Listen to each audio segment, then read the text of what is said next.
प्रदर्शनकारियों के सामने झुके पीएम मोदी, छात्रों के प्रदर्शन से झुकने को मजबूर हुई सरकार। धर्मेंद्र प्रधान देंगे इस्तीफा, जल्दी होगा ऐलान। पेपर लीक पर पीएम मोदी ने पहली बार दिया बयान। तो जंतर मंतर पर बैठे छात्र अब गुस्से में हैं। ये गुस्सा मोदी सरकार से है और ये गुस्सा है दिल्ली पुलिस की कार्रवाई को लेकर भी। इस गुस्से को केंद्रीय मंत्री जेपी नड्डा के साथ हुई मीटिंग ने और बढ़ा दिया। एक दिन में 2 बार नड्डा से प्रदर्शनकारियों की मीटिंग हुई, लेकिन नतीजा कुछ भी नहीं निकला। यह भी कह सकते हैं कि जेपी नड्डा फेल हो गए। पीएम मोदी की तरफ से नड्डा को निर्देश मिला था कि प्रदर्शनकारियों को कोई आश्वासन नहीं देना है, सिर्फ और सिर्फ इस प्रदर्शन को खत्म कराना है। लेकिन नड्डा ऐसा नहीं कर पाए। प्रदर्शनकारी भी कह रहे हैं कि नड्डा से मिलना बेकार रहा, कुछ भी नहीं हुआ, कोई नतीजा नहीं निकला।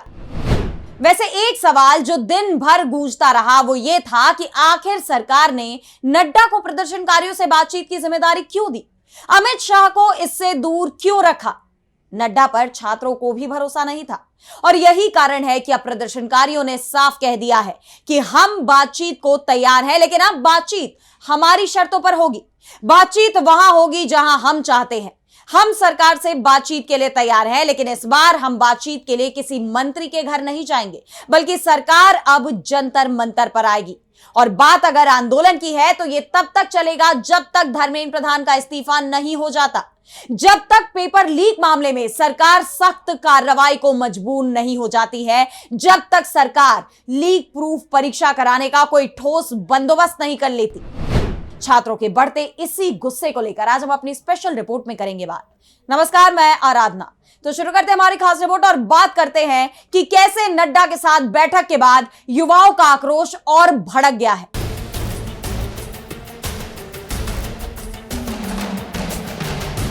तो जेपी नड्डा के साथ हमारी मुलाकात यूजलेस थी। नड्डा के साथ सीजेपी के प्रवक्ता सौरभ दास और आशुतोष रांका ने मुलाकात की थी, लेकिन इस बैठक का कोई नतीजा नहीं निकला।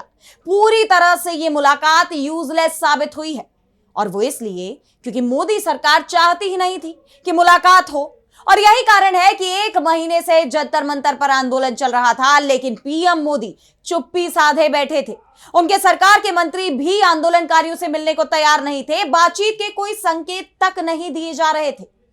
अब बातचीत इसलिए हुई क्योंकि संसद सत्र शुरू हो गया था और विपक्ष सरकार को घेर रहा था। इसीलिए बातचीत के लिए सीजेपी को न्योता देने पर सरकार मजबूर हो गई। लेकिन सरकार का अहंकार देखिए कि जेपी नड्डा की तरफ से कहा गया कि सीजेपी की तरफ से मुलाकात के लिए समय मांगा गया था, वो मुलाकात करना चाहते थे, इसलिए बात की गई। मोदी सरकार के मंत्रियों का कहना है कि हमने छात्रों को कोई आश्वासन नहीं दिया है। अगर छात्र ये डिमांड करते हैं कि पेपर लीक नहीं होना चाहिए, परीक्षा में धांधली नहीं होनी चाहिए, छात्र अगर कोई आश्वासन सरकार से चाहते हैं तो हमने कोई आश्वासन नहीं दिया है। हमने इस पर विचार तक करने की बात नहीं कही है।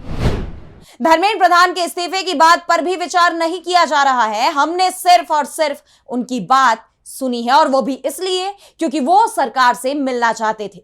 अब ये सरकार का अहंकार ही था और अब प्रदर्शनकारी युवाओं ने भी कह दिया है कि नड्डा से मुलाकात का तो कोई फायदा ही नहीं हुआ और हमारी जो पहली मांग है कि धर्मेंद्र प्रधान को इस्तीफा देना होगा, हम अब भी उस पर कायम हैं। सीजेपी के प्रवक्ता आशुतोष रांका ने कहा कि सोनम वांगचुक की भूख हड़ताल जारी है और जंतर मंतर पर हमारा प्रदर्शन भी जारी है। मोदी सरकार के मंत्री जेपी नड्डा के साथ जो हमारी बैठक थी वो यूजलेस थी। 4 घंटे हमारे बर्बाद हुए।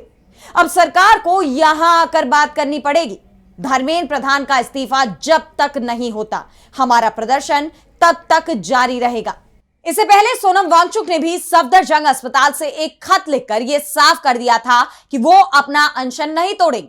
उन्होंने कह दिया है कि मेरा उपवास तब तक जारी रहेगा जब तक युवा नेताओं को सांसदों से मिलने की इजाजत नहीं मिलती या सांसद मुझसे अस्पताल में नहीं मिलते।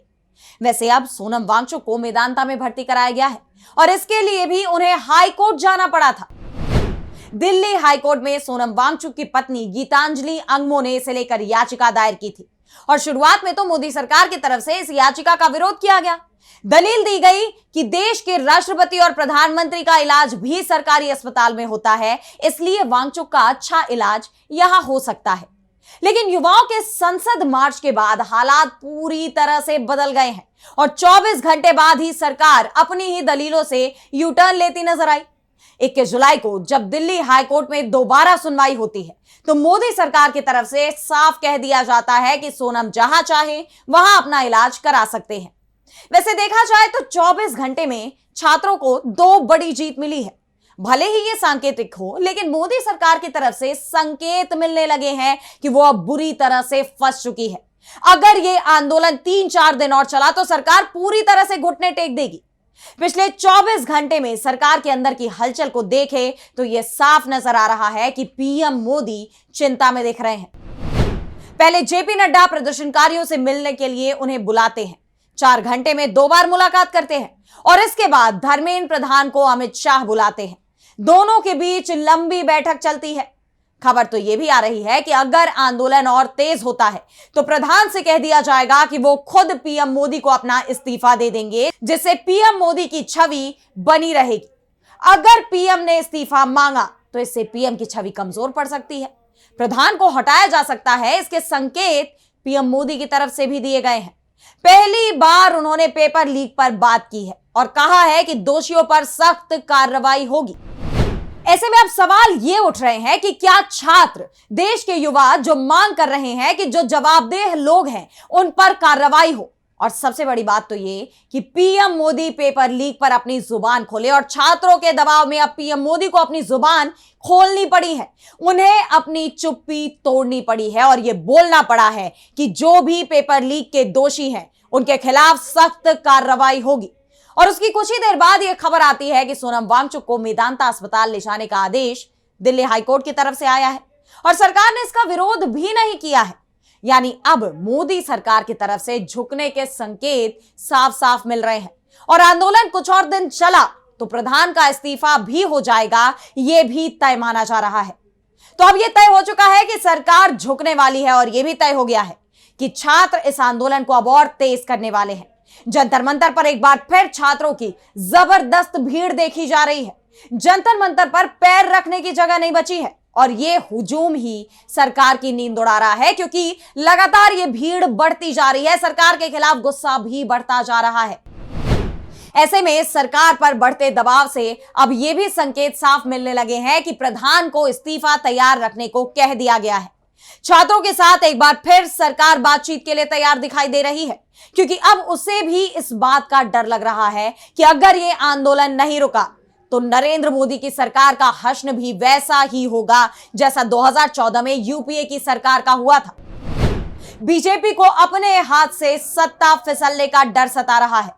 12 साल में पहली बार मोदी सरकार डरी दिख रही है और यही कारण है कि छात्रों ने भी ऐलान कर दिया है कि इस बार वो अपना आंदोलन इसे अंजाम तक पहुंचाएंगे। अब पीएम मोदी के सामने विकल्प बहुत ही सीमित होते दिखाई दे रहे हैं, चाहे प्रधान का इस्तीफा हो या फिर खुद की कुर्सी को मुसीबत में डालना हो। और यह तय है कि पीएम मोदी अपनी कुर्सी को मुसीबत में नहीं डालेंगे। वैसे ये मुसीबत में घिरती जरूर दिखने लगी है।